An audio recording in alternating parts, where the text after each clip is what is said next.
انہوں پڑھو انہوں کیوں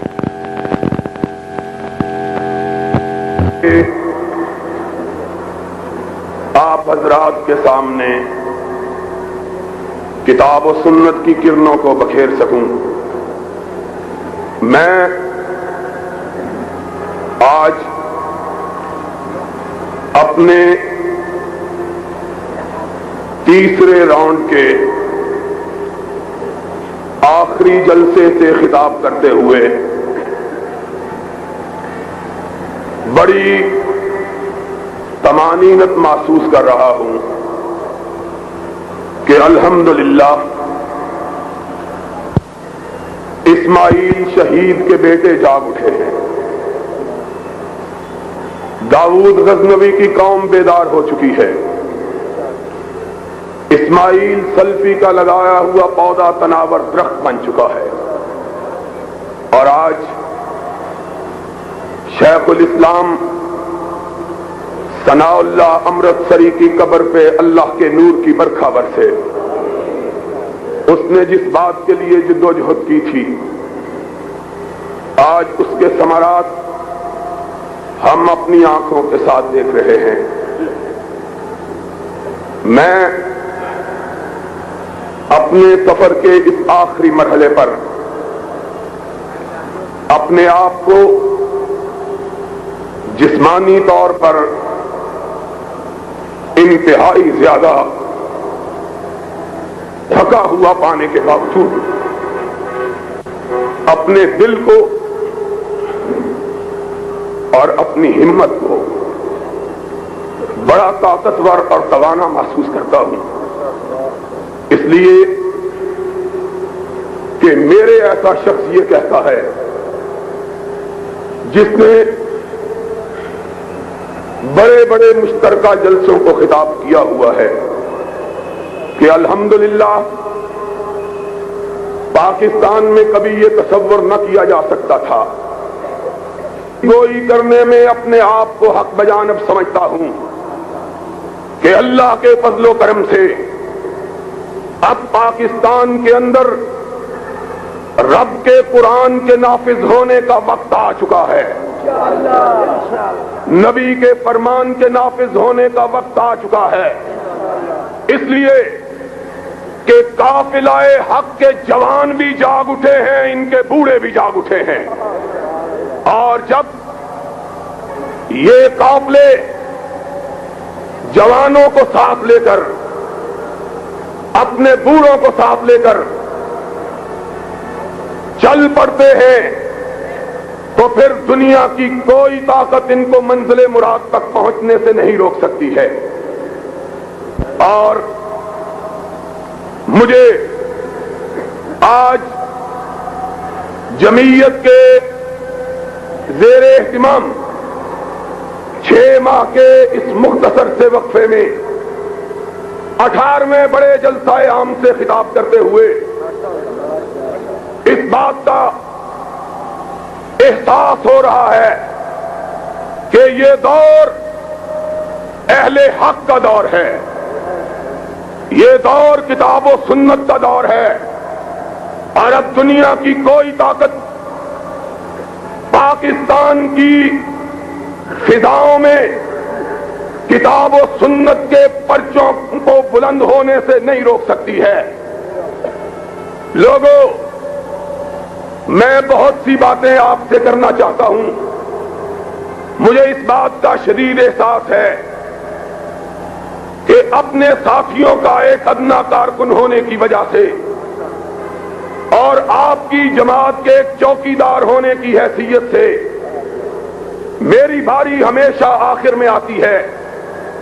اس لیے وقت کی تنگی کی وجہ سے میں بہت سی باتیں جو اپنے دل میں خیال کر کے آتا ہوں, سوچ کے آتا ہوں کہ کہوں گا, نہیں کہہ سکتا. لیکن پھر اس بات سے اپنے جی کو بہلا لیتا ہوں.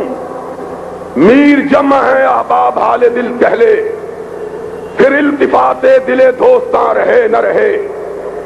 اور دھوبی گھاٹ کے اس عظیم الشان اجتماع کو میں مخاطب ہو کے دو تین بنیادی باتیں سمجھانا چاہتا ہوں. ایک بات شریعت بل کے حوالے سے ہے، دوسری بات پاکستان کے حکمرانوں کے حوالے سے ہے، تیسری بات ہمارے مستقبل کے ارادوں کے بارے میں ہے. آج ہم سے یہ کہا جاتا ہے کہ جمعیت اہل حدیث پاکستان اور خصوصاً احسان الہی ظہیر شریعت بل کی مخالفت کر رہا ہے. میں یہ بات واضح کر دینا چاہتا ہوں، ہم وہ لوگ نہیں ہیں جو کسی کی دھمکیوں سے مرعوب ہو جائیں یا کسی کے پروپیگنڈے سے متاثر ہو جائیں. میں جب آج سے 3 ماہ پیشتر امریکہ کے دورے سے واپس آیا تو مجھ سے لاہور پہنچتے ہی یہ کہا گیا ایک شریعت بل پیش ہوا ہے جس پہ تمام مکاتب فکر نے دستخط کر دیے ہیں، آپ بھی اس کو مان لیں. میں نے کہا میں وہابیوں کا بیٹا ہوں، پڑھے بغیر نہیں مان سکتا. میں نے دیکھا اس میں شک جیم تھی، دال تھی. میں نے کہا میں وہ آدمی ہوں جس کا یہ عقیدہ ہے کہ حضرت امام ابو حنیفہ رحمت اللہ علیہ فقہا میں انتہائی اعلیٰ عرفہ مقام رکھتے ہیں، اور جو شخص ان کی شان میں کسی قسم کی تنقید کرتا ہے، میرا عقیدہ یہ ہے کہ وہ اہل حدیث تو بڑی بات ہے، مسلمان بھی نہیں ہے، لیکن سن لو اس کے ساتھ ہی میرا عقیدہ یہ ہے کہ کائنات کے اندر اگر معصوم رب نے کسی کو بنایا ہے تو صرف آمنہ کے لال کو بنایا ہے اور کسی کو نہیں بنایا.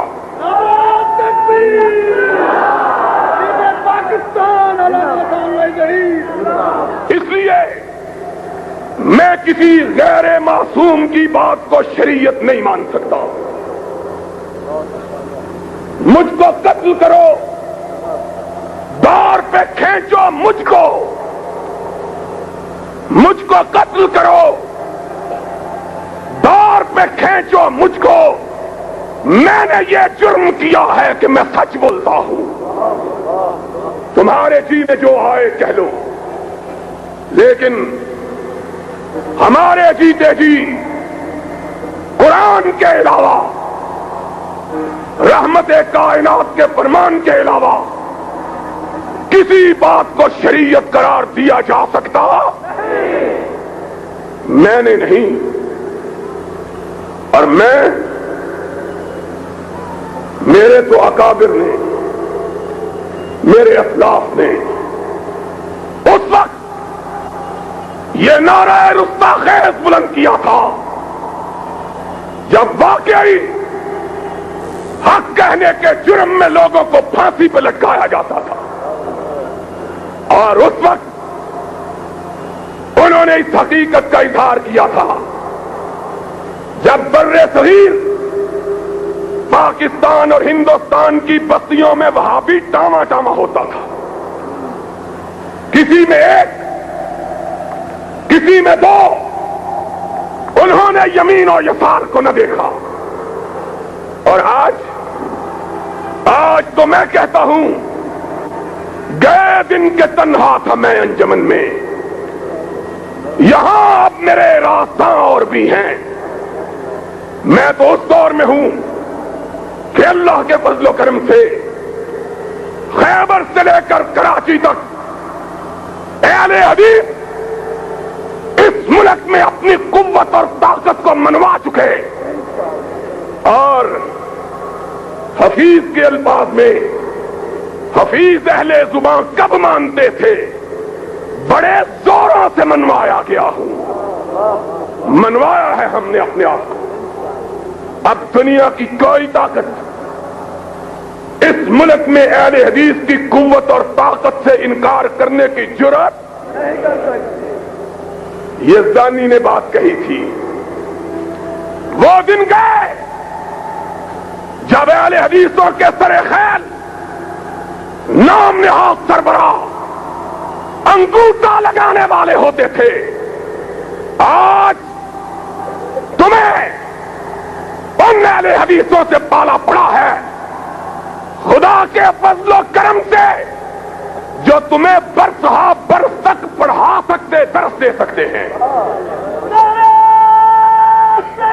اور میں نے یہ بات میں نے کہی سنو بے جیم دال تم نے رکھا بے ٹھیک ہے جیم غلط ہے دال غلط ہے میں نہیں مانتا. میرے امیر نے کہا میں نہیں مانتا میرے یاروں نے کہا ہم نہیں مانتے. اور کہتے ہیں ان کی حیثیت ہی کوئی نہیں حیثیت ہی کوئی نہیں تو پھر تکلیف کس بات کی ہے. ہمارے بغیر منوا کے ذرا دکھاؤ تو صحیح اور یہی چراغ جلیں گے تو روشنی ہوگی. اور ان کو چہروں کو مت دیکھو کہ شام ہی سے بجھا سا رہتا ہے دل ہوا ہے چراغ مفلس کا. کوئی اہل حدیث کی نمائندگی کا دعویٰ نہیں کر سکتا چاہے کسی کے کندھے پہ سوار ہو کے آ جائے. اور اہل حدیث وہی ہے جو نہ غیروں کا سہارا لے نہ دوسروں کا سہارا لے. وہ وہی بات کہے جو قرآن میں موجود ہو محمد کے فرمان میں موجود ہو. کہنے لگے تمہارے مان گئے. ہم نے کہا جو مان گئے وہ جان سے گئے اور جو مان گئے وہ جان سے پہچان سے بھی گئے. اگر کبھی ان کا راستے میں چلتے ہوئے ایکسیڈنٹ ہو جائے کئی دن ان کی لاش سرد خانے میں پڑی رہے کسی کو پتہ ہی نہیں چلے کہ مرنے والا کون تھا. تم کیا بات کرتے ہو؟ سنو پھر ہماری للکار گونجی. ہم نے کہا سن لو ہم نے اس ملک کو قرآن و سنت سے وابستہ رکھنے کی قسم کھائی ہے. اور اونچی کہو قرآن و سنت سے وابستہ رکھنے کی ہاتھ بلند کر کے کہو ہم نے قرآن و سنت سے وابستہ رکھنے کی قسم کھائی ہے. دنیا کا کوئی شخص ہم سے غیر شریعت کو شریعت منوا سکتا انگوٹھے لگا دیے جنگ میں مضمون چھپاؤ لوائے وقت میں چھپا آسان لائی زہر کی کیا حیثیت اور جیم بھی ٹھیک دال بھی ٹھیک. اور ایک مولوی صاحب نے کہا انگریز کے قانون سے تو اچھا ہے. میں نے کہا نہیں حضرت علی مرتضیٰ نے کہا تھا کلمۃ حق ارید بہا الباطل. بعض دفعہ سچی بات کہہ کے مراد جھوٹی ہوتی ہے. انگریز کے قانون سے اچھا نہیں ہے. مجھ سے نوائے وقت کے نامہ نگار نے پوچھا کیوں جواب چھپا. میں نے کہا انگریز کے قانون کو ہم نے کفر سمجھ کے مانا تھا محمد کی شریعت سمجھ کے نہیں مانا تھا. ہم کو آج غیر شریعت کو شریعت منوانا اور پھر ان فقیروں کی بات رنگ لائی اور ہم مسکرائے کہ کیا عشق نے سمجھا ہے اور کیا حسن نے جانا ہے. ہم خاک نشینوں کی ٹھوکر میں زمانہ ہے. بڑی بڑی جماعتیں بسمل کی طرح تڑپ رہی تھی. کہہ رہے تھے بیڑا غرق ہو گیا ہے. استطان لائی ظہیر نے سلپ پٹ کر دیا. پھر جواب ملا کوئی نہیں ہم نے جلسے کیے. پاکستان کی ایک آدھ جماعت کو چھوڑ کر کسی جماعت کا اتنا بڑا جلسہ نہیں اور جلسے ہوں گے اور بولو جلسے، اونچی بولو جلسے، جلسے انشاءاللہ اہل حدیث کی قوت منوائی جائے گی۔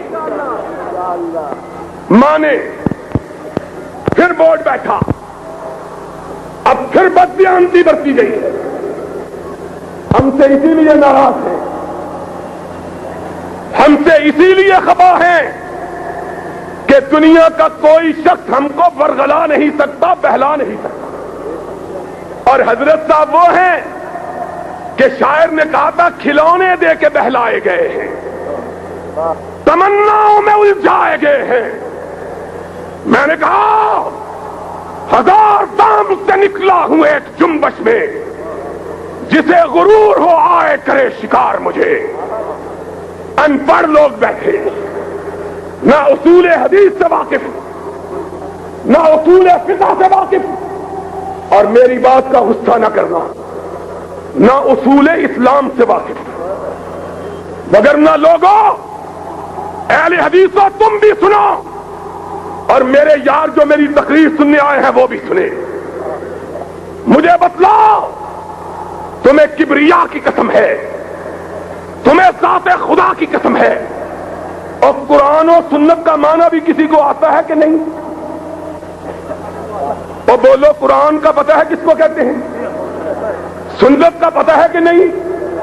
یہ جید علماء، ان کو قرآن و سنت کا علم نہیں ہے۔ کیوں؟ نیا ترمیمی بل جو پاس کیا اس میں کیا لکھا؟ اس میں لکھا ہماری یلغار پہ، ہماری للکار پہ، اس پہ لکھا شریعت قرآن و سنت کا نام ہے، اور نیچے لکھا توضیح، نیچے لکھا توضیح، وضاحت۔ اور بتلاؤ قرآن و سنت کا معنی سمجھنے کے لیے وضاحت کی ضرورت ہے؟ بچے کو بھی بتاؤ، جو بچہ مسلمانوں کے گھر پیدا ہوتا ہے اس کو بھی معلوم ہے قرآن کس کو کہتے ہیں، سنت کس کو کہتے ہیں۔ لیکن لوگ بڑے دل فریب نعرے لے کے آئے، اور جانتے ہیں یہ قوم نعروں پہ بڑی الجھتی اور بڑی جلدی لک جاتی ہے۔ سین دال کو بدلا توضیح کے عنوان سے 1 2 3 4 میں وہی غیر معصوم کی بات کو شریعت بنانے کی سازش کی جو پہلے بل میں موجود تھی۔ کہا قرآن و سنت کی توضیح کیا ہے؟ قرآن و سنت کے سمجھنے کے لیے خلفائے راشدین کی سنت نمبر 1 ٹھیک ہے، اہل بیت اعظام۔ کون اہل بیت اعظام؟ شیعوں کو خوش کرنے کے لیے کہا گیا کہ تشریح کے اندر نمبر 2 قرآن سمجھنے کے لیے اہل بیت اعظام کی ضرورت ہے۔ تیسری بات کہی گئی اجماع امت کی ضرورت ہے، اور جانتے ہو اجماع امت کسے کہتے ہیں؟ اجماع امت نام ہے قومی اسمبلی کے ممبروں کا۔ یہ ممبر جن بیچاروں کو الف کا نام کوکا بھی نہیں آتا، ان کو کہتے ہیں یہ اگر کوئی چیز کہہ دے تو یہ بھی کتاب و سنت ہے۔ چوتھی بات وہی کہی جو پہلے کہی تھی کہ مسلمہ کو کہا اور مجتہدین کی آرا۔ اور یارو ایک سادہ سوال سمجھاؤ، یہ قرآن و سنت کے ماخذ ہیں، یعنی قرآن و سنت نیچے یہ چیز، اور مجھے بتلاؤ ابو بکر نے قرآن سمجھا ہے کہ نہیں؟ فاروق نے قرآن و سنت کو سمجھا ہے کہ نہیں؟ ذی-النورین نے قرآن و سنت کو سمجھا کہ نہیں؟ علی مرتضیٰ نے قرآن و سنت کو سمجھا کہ اس وقت کون سے فقہا تھے جن کی رائے کی روشنی میں سمجھا تھا؟ بتلاؤ، جاؤ، بس ایک نگاہ پہ ٹھہرا ہے فیصلہ دل کا۔ اور پھر سن لو میری بات کہ شاید بقید عزیز یہ ساتھ نہ آ سکے، تم داستان شوق سنو اور سنائے ہم اس غدار سے رسول اللہ کے اس غدار ضیاء الحق سے اسلام کے نفاذ کا مطالبہ کرتے ہو، جس نے محمد الرسول اللہ سے بے وفائی کی ہے؟ اور محمد الرسول اللہ صلی اللہ علیہ وسلم اس ملک میں قرآن نافذ کرنے کے لیے آیا، اپنا فرمان نافذ کرنے کے لیے آیا، یہ قرآن و سنت کو مذاق بنانے کے لیے آیا ہے۔ اس نے کیا کیا؟ اس نے اس ملک میں حدود آرڈیننس نافذ کیا، کہا چوری کی سزا ہاتھ کٹیں گے، زنا کی سنسار ہوگی، شرابی کو درے مارے جائیں گے، تہمت پر سزا ملے گی۔ اور ظالمات سن لو، اعلان کیا، کتنے بھولے لوگ ہو، اس سے مانگتے ہیں شریعت بل، اس سے مانگتے ہو، اور وہ مولوی بھی مانگتا ہے جو اس صدر کے ہاتھ کو بوسہ دے کے آیا تھا، مانگتا ہے شریعت بل۔ اس نے اعلان کیا اور کملی والے کے قانون کا مذاق اڑایا۔ کملی والے نے جب حدود اللہ کو نافذ کیا اور مدینے کی سلطنت میں جرم کوئی باقی نہ رہا، آج پاکستان جرائمستان بن چکا ہے۔ ضیاء الحق نے اس ملک کی جڑوں کو کھوکھلا کر دیا ہے، کوئی قانون نہیں، گنڈا گردی اور چیزیں۔ لیکن ذرا حدود کی داستان سنو، سب سے بڑی حد ہے زنا کی، بے شرمی کی انتہا۔ اور سی آئی ڈی والوں لکھو، اپنے آقا کو جا کے سناؤ، نعرہ تکبیر، علامہ خان جاؤ اس کو جا کے سناؤ، تو جھوٹا تھا، بددیانت تھا، زنا کی سزا مقرر کی، زنا کے اڈے کھلے رکھے، سارے ملک میں گناہ کے بازاروں کو لائسنس حاصل ہے۔ ابھی پچھلے دنوں 1.5 ہفتہ پہلے لاہور ہائی کورٹ میں پنجاب کی ایک بستی کی طوائفوں نے رٹ دائر کی ہے کہ ہمارے ساہیوال نے، پنجاب کا یہ نا مجھے نہیں پتا ہے، ساہیوال کی طوائفوں نے رٹ دائر کی کہ ہمارے علاقے میں تھانہ قائم کر کے ہمارے گاہکوں کو ڈرایا جا رہا ہے۔ ہائی کورٹ نے ان کی رٹ قبول کی، کیوں؟ اس لیے کہ اس منافق نے نام اور لیا، کام اور کیا، نام اور لیا اور کام۔ طوائفیں کھلی اور شیخ سادی، ہائے کم بخت، تو کس وقت یاد آیا ہے؟ اس نے کہا تھا ایک دفعہ میں رات کے وقت ایک بستی میں سب کیا،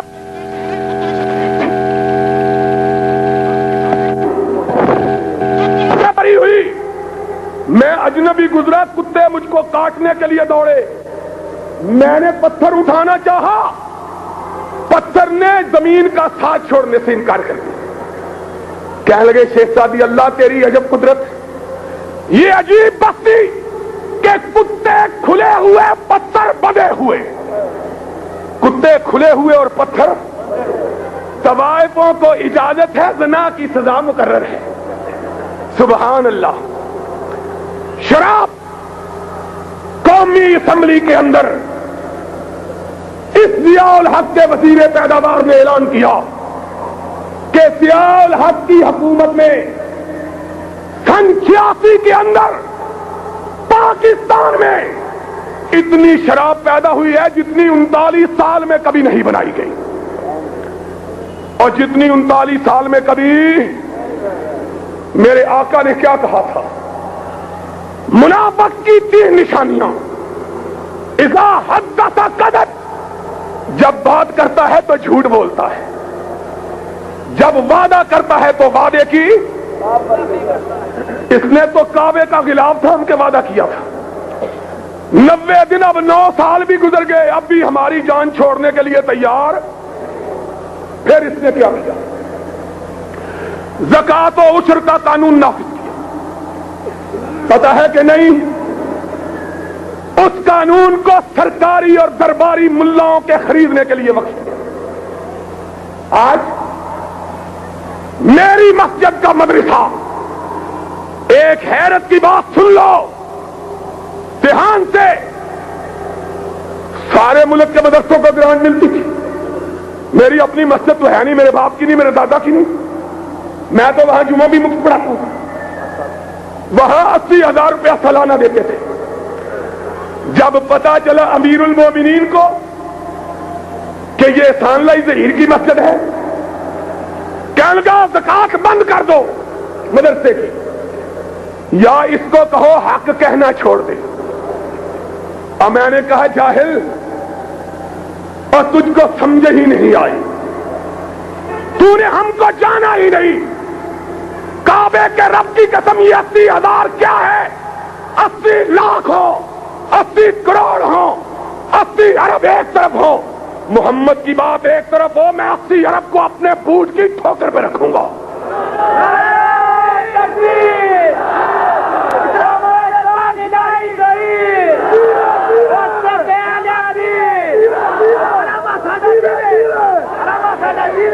سنو،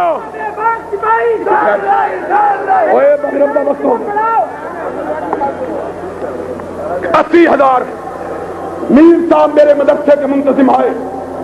میں نے ان کو کہا، ضیاء الحق کہتے ہیں 80,000 کے بدلے میں حق کہنا چھوڑ دو. اس کو کہو احسان اللہ ظہیر جمعیت اہل حدیث سے تمہیں چندہ کر کے 80 لاکھ دے دیتا ہے، تو ہماری جان چھوڑ دے. ہم سے لے لو، ہم سے لے لو 80 لاکھ، ہماری ہماری جان چھوڑ دو. اس نے یہ حشر کیا. اپنے ہواری ملا ایک مدرسے کو 3 لاکھ روپے ایڈ دی. میں نے کہا اس میں تو ایک بچہ بھی نہیں پڑھتا. کہنے لگا میں خود دیکھ کے آیا ہوں، اس میں بڑے بچے تھے. میں نے کہا کن کے بچے تھے؟ کہنے لگے محلے والوں کے. میں نے کہا پھر ان کو کیوں دیتے ہو؟ کہنے لگے جی صدر صاحب دیو حمیتی جو نے، صدر صاحب ہر چوتھے دن تعویذ ان سے لیا کرتے ہیں. سن لو، تم نے یہ ظلم کیا، زکات نافذ کی، لوگوں کو باجماعت دھکیلا ایک فرقے کی طرف. الحمدللہ ہمارے جلسے ہر قسم کی فرقہ واری سے، آلودگی سے پاک رہتے ہیں. میں نام نہیں لیتا. اس نے لوگوں کو باجماعت اس فرقے کی طرف بھیجا. کیوں؟ کہنے لگا وہ لکھ دو کہ میں یہ ہوں، تم زکات سے مستثنا ہو جاؤ. میں نے اسلام آباد میں تقریر کرتے ہوئے کہا، میں نے کہا ضیاء الحق قیامت کا دن ہوگا، اما عائشہ کا ہاتھ ہوگا، تیرا گریبان ہوگا. اما عائشہ کہے گی تو اپنے اقتدار کے لیے میرے بابا کو گالیاں دلواتا رہا ہے. لوگوں کو اس مخصوص فرقے کی طرف، لوگوں، اس نے اسلام کو رسوا کیا، اس نے ملک کے قانون کو رسوا کیا، اور تو اور اس نے مارشل لا کو بھی بدنام کیا. اتنے نیک بخت ہیں جدھر ان کا قدم جاتا ہے بدنامی ہی بدنامی آتی ہے. اور سن لو، اللہ کے فضل و کرم سے اہل حدیث اب جاگ پڑے ہیں.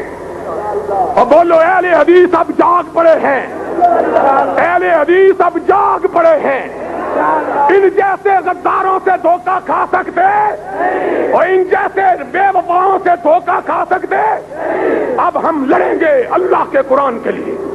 اور بولو لڑیں گے اللہ کے، اٹھ کے بولو، اٹھ کے بولو، لڑیں گے اللہ کے، لڑیں گے لو قرآن، محمد کا فرمان، اور صدر ضیاء کو یہاں سے بھگائیں گے. آیتیں ہو گئی.